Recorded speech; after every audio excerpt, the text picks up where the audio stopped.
For 3 weeks, I've been one of the richest people in Texas. $92 million sitting in my bank account. And I've told no one. I still drive my beat-up Toyota. Still work at the dental clinic. Still eat ramen for lunch. Why? Because I wanted to know who my family really was. So, I created a test. I told them I was desperate. Eviction notice. Needed $2,000 to survive. My brother, who I've bailed out at least 20 times, said no. My mother, whose bills I've been paying for years, said no. Everyone I'd sacrifice for? They all said no. Except one person. Someone who had nothing offered me everything. And that's when I knew exactly what to do. My family thought they were stealing my grandmother's house from me. They had no idea I was about to destroy them. My name is Jordan Hayes. I'm 33 years old. And this is how I learned that blood doesn't make you family, loyalty does. Reality number one was the life everyone could see. I was a medical office coordinator making $34,000 a year in Houston, Texas. I drove a 2010 Honda Civic with 215,000 miles and a check engine light that had been on for 2 years. I lived in a 480-square-foot studio in 3rd Ward where the AC worked maybe half the time, and roaches were my unwanted roommates. My schedule was brutal. Medical office 8 a.m. to 5 p.m. Remote customer service from 6 p.m. to midnight. Weekends doing DoorDash and grocery delivery. Every month was a calculation of which bill could wait. Which friend's wedding I'd have to skip. Which meal I could replace with instant noodles. That was reality 1. Reality 2 started on a Thursday afternoon 3 weeks ago. I was sitting in my car in the parking lot of the clinic. It was 12:47 p.m. I had 43 minutes left on my lunch break. I was eating a bologna sandwich I'd made at 6 a.m. and scrolling through my phone. I had exactly one indulgence. One small stupid luxury I allowed myself. Every Tuesday and Friday, I bought a Mega Millions ticket. $2. That was it. I opened the lottery app to check my numbers from Tuesday's drawing. Wasn't expecting anything. Never did. It was just a moment of escape. A brief daydream. The app loaded. A banner appeared. Congratulations. You are a jackpot winner. I blinked. Read it again. Ticket purchased at 7-Eleven on Westheimer Road. Jackpot. $92 million. My hands didn't shake. My heart didn't race. I just sat there in my hot car, bologna sandwich forgotten, staring at 9 digits. $92 million. I closed the app. Opened it again. Still there. I checked the numbers on my digital ticket against the winning numbers on the screen. One by one. 7, 14, 23, 38, 51. Megaball, 9. Perfect match. That's when my phone buzzed. A text from my brother, Derek. Yo sis, transmission died on the 610. Tow truck wants $250. Can you help me out? I'm stranded. I looked at the lottery notification. $92 million. I looked at my brother's text. $250. This was my family. What I did next changed everything. Stay with me. Let me tell you about my family. My older brother Derek. 35 years old. Perpetually between opportunities. Always needing just a little more help. My mother, Patricia, who saw Derek as her golden child who could do no wrong. And saw me as the responsible one who could always figure it out. I'd spent my entire adult life being their safety net. Covered Derek's rent when he got fired. Again. Paid mom's cable bill when she overspent on Derek's birthday. Lent money I never got back for emergencies that were never really emergencies. And now I had $92 million. And Derek wanted $250. I looked at his text. The blinking cursor waiting for my response. The casual expectation that I'd drop everything and solve his problem like I always did. I deleted the message. Started my car. My Civic coughed to life. I didn't drive to the lottery office. Didn't call anyone. Didn't celebrate. I accepted the next DoorDash order because I just realized something important. Before I told anyone about this money, before I let it change anything, I needed to know something. I needed to know who my family really was. Not who they pretended to be at Sunday dinners. Not the version they showed at holidays. Who they really were when I actually needed them. So I decided to create a test. I would wait, stay quiet, and when the time was right, I'd ask them for help. Not $92 million. Not even $9,000. Just $2,000. A small, reasonable amount to help their daughter, their sister, avoid eviction. And I would watch what they did. The silence was my first weapon, and it was devastating. 1 week after I saw those numbers, I sat in the office of the most expensive attorney in Houston. His name was Marcus Chin. His office was on the 52nd floor of a glass tower in the Galleria area. The view stretched to the Gulf. The chairs were genuine leather. Coffee served in actual porcelain. I was wearing my clinic scrubs and my oldest sneakers. I probably looked like I'd gotten off the elevator on the wrong floor. But when I sat down and told Marcus why I was there, his expression didn't change. He just listened. I won the Mega Millions, I said. 92 million. Haven't claimed it yet. I want to do this right. He nodded slowly. Smart. Very smart. Most people claim immediately and regret it forever. Over the next 3 hours, he walked me through everything. We created an anonymous LLC called Heritage Trust Holdings. Discussed lump sum versus annuity, taxes, investments, protection. The lump sum after federal and state taxes will be approximately $47.8 million, he said. I recommend claiming anonymously through the LLC, which Texas allows. Your name never goes public. That's what I want, I said. Complete anonymity. May I ask why? He studied me. Most people want their family to know, want to help loved ones. I looked out at the Houston skyline, the city where I'd spent my whole life struggling. I want to test them first, I said quietly. I want to see who they really are when I have nothing. Marcus was quiet for a moment. Then he smiled. Not a warm smile. The smile of someone who'd seen human nature at its worst. Miss Hayes, he said, I think you and I are going to work very well together. The claim was processed 9 days later, and my real life began. The money transferred on a Monday morning. I checked my new private banking app 4 times that day just to make sure it was real. Balance, $47,800,000. It was real. I was one of the wealthiest people in Houston, and absolutely nobody knew. I went to work at the medical clinic that afternoon.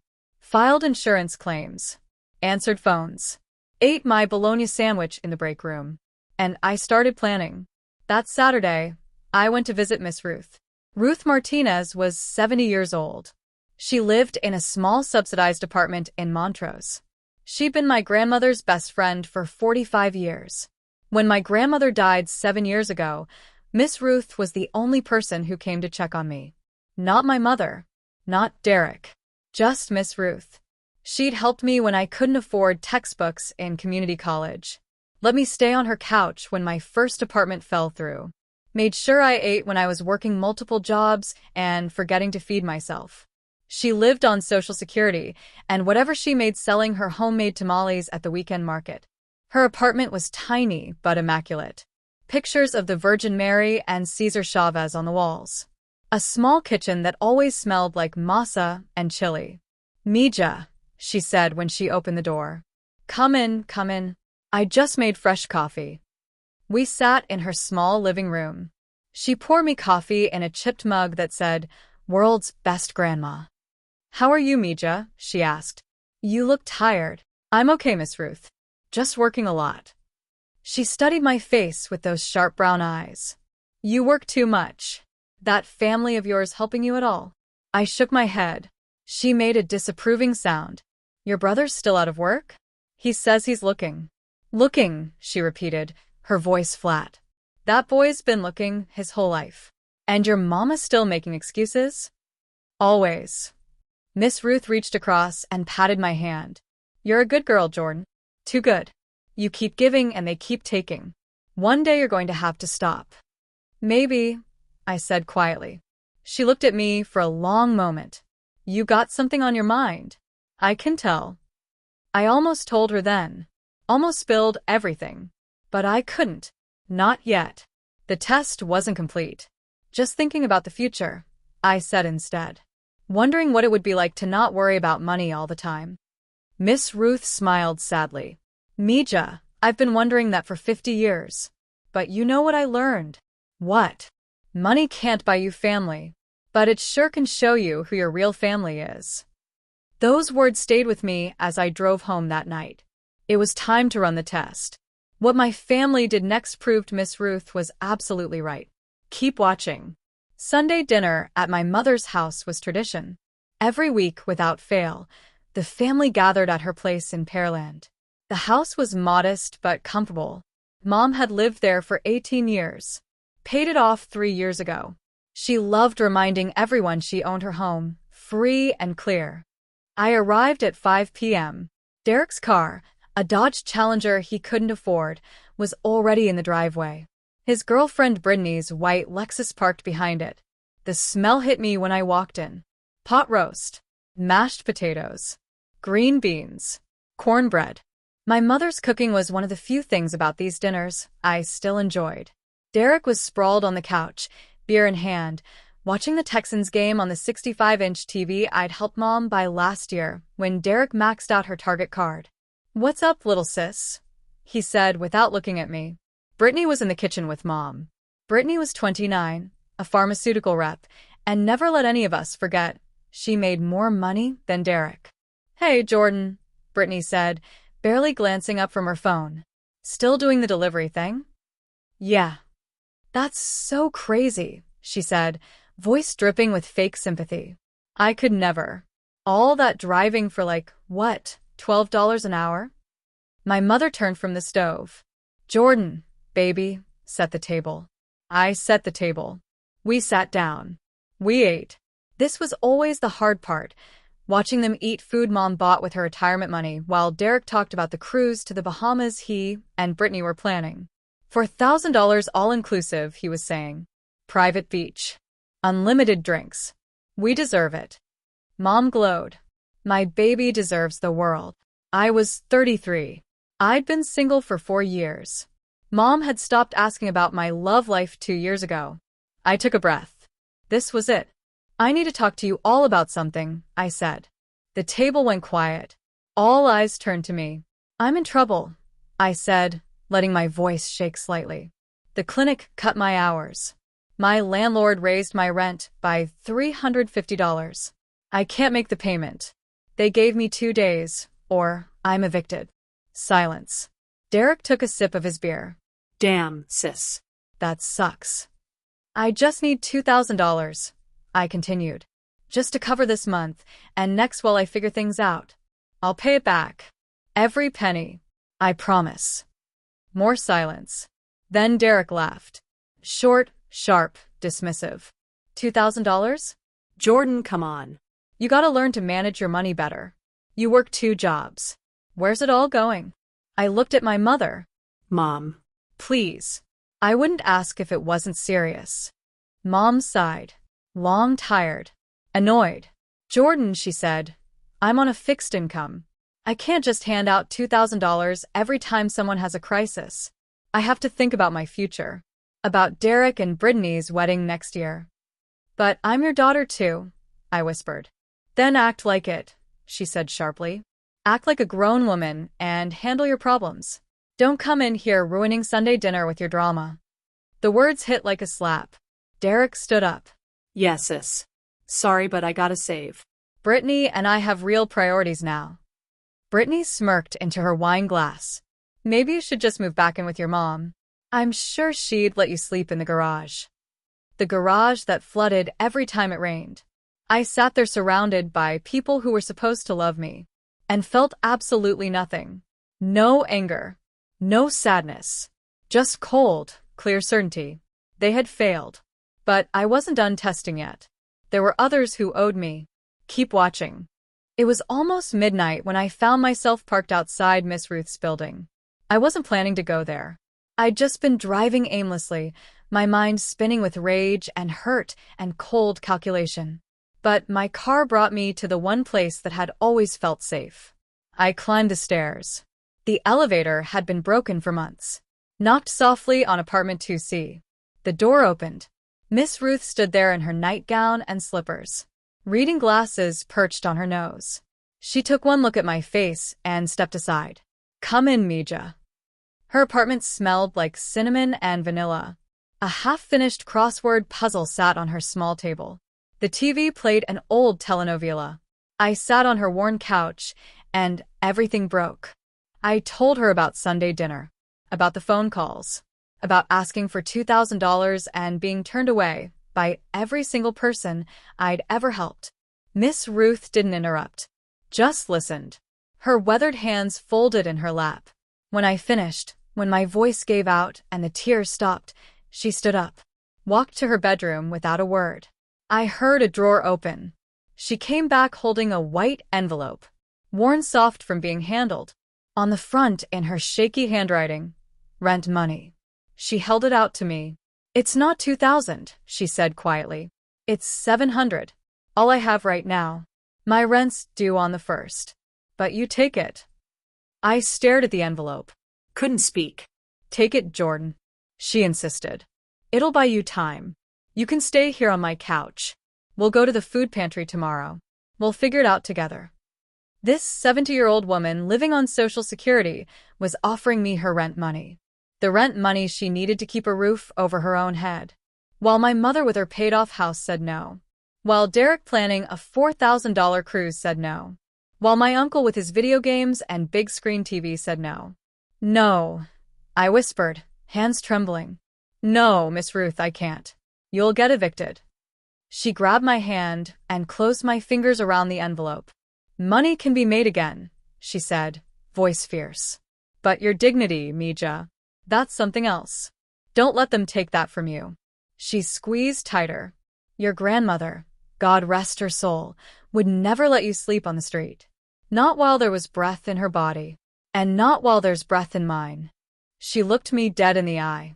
"Family ain't just blood, Jordan. Family is the hand that pulls you up when you're down, not the one that pushes you further." I broke, fell into her arms and sobbed. Deep, ugly crying that comes from a place you usually keep locked away. This was real emotion, not the shock of $92 million. This was genuine. This tiny elderly woman who had nothing was offering me everything, while the people who had everything offered me nothing. "Why?" I finally whispered. "Why are you always so kind to me?" Miss Ruth smiled. "Because I see you, Mija. I always have. Just like your grandmother did." What I decided to do next changed Miss Ruth's life forever. And destroyed my family's. I gently pushed the envelope back into Miss Ruth's hands. "You keep this," I said, voice steady now. "You need it." But I just remembered something. "But Jordan." "I have an asset," I interrupted. "Something I forgot about. I'm going to be okay. I promise." It wasn't a lie. It was the truest thing I'd ever said. I was going to be more than okay. And Miss Ruth, the only person who passed the test, was going to be okay too. Monday morning, my phone rang. Derek. "Yo, sis," he said, voice suddenly friendly. "Listen, I've been thinking about your situation. I might be able to help." I sat up straighter. "Really?" Yeah. "Not with cash. I don't have $2,000 lying around. But I got another idea." "Here it comes," I thought. "You know Grandma's property in 5th Ward," he continued. "The one just sitting there? My grandmother's house. The last thing I had left of her. Mom and I have been talking. We should sell it. Split the money 3 ways. Your cut would be like 25, maybe 30 grand. That would solve your problem, right? 25,000 for my 1/3 of a property worth $850,000. I don't know, Derek. That's Grandma's house. It's all I have left of her. Come on, Jordan. Be practical. The place is falling apart. Roof's leaking. Foundation's cracked. It's just costing us in property taxes. How much are we talking? I got a guy who's a real estate investor. He'll give us quick cash. No inspections. No hassle. We could close in a week. You'd have money by Friday." "Let me think about it." "Don't think too long," Derek said. "This opportunity won't last." He hung up. I immediately called Marcus Chen. "They're moving on the house," I said. Just like you predicted. Excellent, he said. Now we wait for them to make their move. Don't sign anything without me reviewing it first. I won't. And Jordan, record everything. Every conversation. Every text. Every promise. I will. The trap was set. Now I just had to wait for them to walk into it. What happened next was pure fraud. And I caught every second of it on tape. 4 days later, Derek texted me an address. A document services office in a strip mall off the Southwest Freeway. Not a law office. Not a title company. A notary public in a storefront next to a check cashing place. Red flag number 1. Come tomorrow at 3. Bring your ID. We'll get the paperwork done. I arrived at 2:55 p.m. Derek and Brittany were already there. Plastic chairs. Waiting room that smelled like cigarettes and desperation. Hey, sis, Derek said, jumping up. Nervous. I could tell. Thanks for coming. This'll be quick. A heavy-set man behind a folding table waved us over. Notary's stamp. Stack of papers. Miss Hayes, he said, not looking up. Just need you to sign here, here, and here. He slid the papers toward me. Can I read these first? I asked, voice small. Brittany sighed loudly. Jordan, it's just standard paperwork. Legal stuff you wouldn't understand anyway. Wouldn't understand. What they didn't know, I'd spent the last 4 years taking paralegal courses online. I'd studied real estate law specifically. I could read contracts in my sleep, but I played dumb. I just want to make sure I know what I'm signing. It's a sales agreement, Derek said impatiently. You're agreeing to sell your third of the house. Simple. I picked up the papers. Started reading. Took me exactly 5 seconds to see what they were doing. The document wasn't a sales agreement. The title read, Disclaimer of Interest and Voluntary Relinquishment. They weren't buying my share. They were trying to trick me into giving it up for nothing. I kept reading. Face blank. There was a second document stapled to the back. A personal loan agreement where Derek would lend me $25,000, which I'd have to pay back with 25% interest. They were stealing my inheritance and putting me in debt to them. Fraud. Clear, prosecutable fraud. It was perfect. This looks really complicated, I said, voice shaking. I'm not sure I understand all the legal terms. Just sign it, Jordan. Derek snapped. We don't have all day. I fumbled with the pen. Then, as if by accident, I dropped it. Oh God, I'm sorry, I said, bending down. Under the table, hidden from view, I pulled my phone from my pocket. Pressed the voice recorder app. Red light started blinking. Slipped the phone into my shirt pocket. Microphone pointing out. Came back up, holding the pen. Okay, I said. So, just to be clear, I sign this, and I get the $25,000 for my part of Grandma's house? Yes, Brittany said, sharp with impatience. That is exactly what it is. Sign the damn paper. Perfect. She'd just given me exactly what I needed. A recorded admission of what they claimed the document said, when the actual document said something completely different. Fraud. Recorded. Witnessed. Notarized. I signed the papers. Derek practically snatched them off the table. Great, he said, breathing relief. We'll get your money in a few days, once everything clears. Thanks, Derek, I said softly. They practically ran out. I sat there for a moment after they left. Then I smiled. Small. Cold. Satisfied. Hook, line, and sinker. The meeting that came next destroyed them completely. You won't believe what happened. The meeting was set for 10 a.m. on a Monday. The conference room on the 52nd floor of Marcus Chen's building was silent and expensive. Floor-to-ceiling windows overlooked all of Houston. Solid mahogany table. Italian leather chairs. I sat on one side wearing a tailored charcoal suit I'd bought the week before. Hair pulled back. Professional. I looked like an executive. Marcus Chen sat beside me in his 3-piece suit. Next to him, 2 associates with matching leather portfolios. Across from us, Derek, Brittany, and my mother. They looked small in this room. Cheap. Derek in his too tight suit. Brittany in leopard print. Mom in her church dress, clutching her purse like a shield. I don't understand why we're here, Mom said, voice sharp. Jordan signed the papers. We had a deal. Actually, Marcus said, voice smooth and cold, we're here because that deal was fraudulent. He pressed a button on the conference table. A speaker came to life. Brittany's voice, sharp and cruel, filled the room. That is exactly what it is. Sign the damn paper. The recording clicked off. Brittany's face went white. What is that? Derek demanded. You recorded us? Texas is a one-party consent state, Marcus said calmly. Recording is perfectly legal. So what? Brittany shot back, voice cracking. She still signed it. She agreed. She agreed to what she was told the document said, Marcus replied, which was a lie. He slid a document across the table. This is what she actually signed. A disclaimer of interest. Not a purchase agreement. You are stealing her inheritance while claiming to buy it. Mom grabbed the paper with shaking hands. Read it. Face going gray. Derek, she whispered. What did you do? Derek couldn't speak. Mouth opening and closing like a fish. This is fraud, Marcus continued. Wire fraud, since initial contact was via text. Conspiracy. And given the property value, grand larceny. You're looking at 5 to 10 years in federal prison. No, Mom gasped. No, we didn't know. Derek, tell them we didn't know. Actually, I spoke for the first time, voice cold and clear. I have something else to show you. I nodded to Marcus. He slid another paper across the table. A bank statement. Mom picked it up. Squinted. Then her eyes went wide. 47. She whispered. 47 million.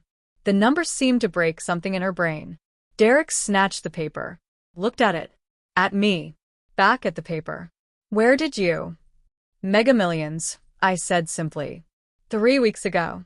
$92 million jackpot. I won. Total silence. The $2,000, I continued, voice steady. The eviction.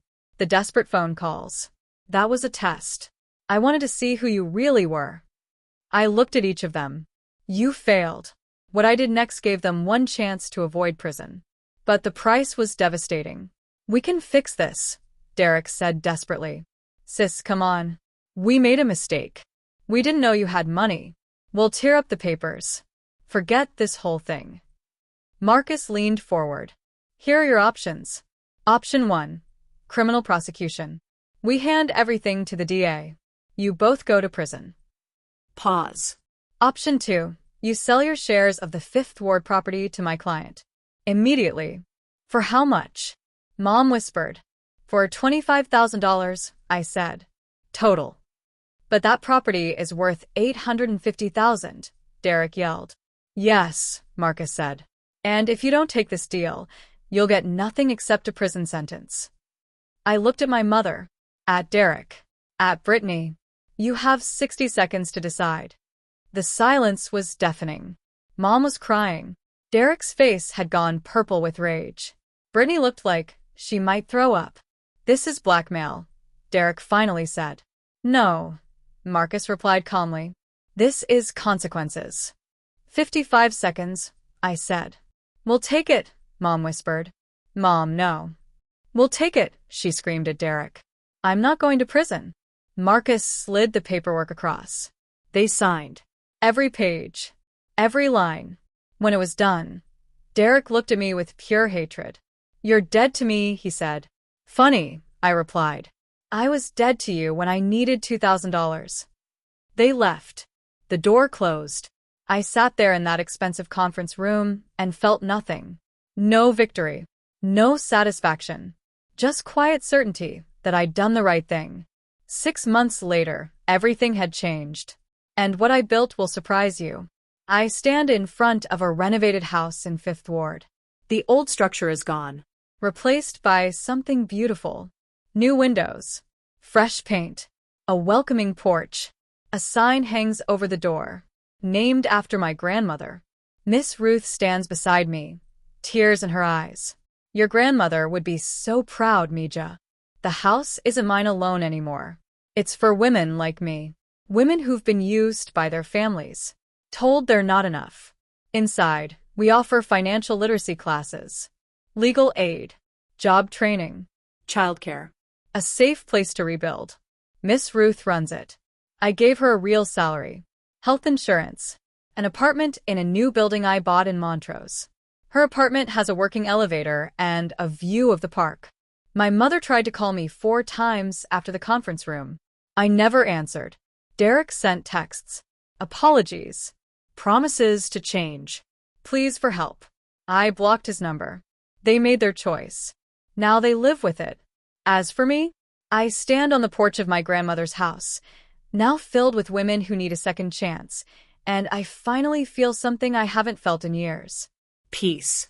The test is over, and I found my real family, not in the people who share my blood, but in the ones who held out their hand when I needed it most. If you made it this far, thank you. I know this story is harsh. I know some people will say I went too far. But here's what I learned. Family isn't who you're born to. It's who shows up when you need them. Derek and Mom had 20 years to show up for me. They chose not to. Miss Ruth had nothing, and she offered everything. That taught me more about family than blood ever could. What did you learn from my story? Was I right by testing them? Let me know your thoughts in the comments and subscribe to this channel for more.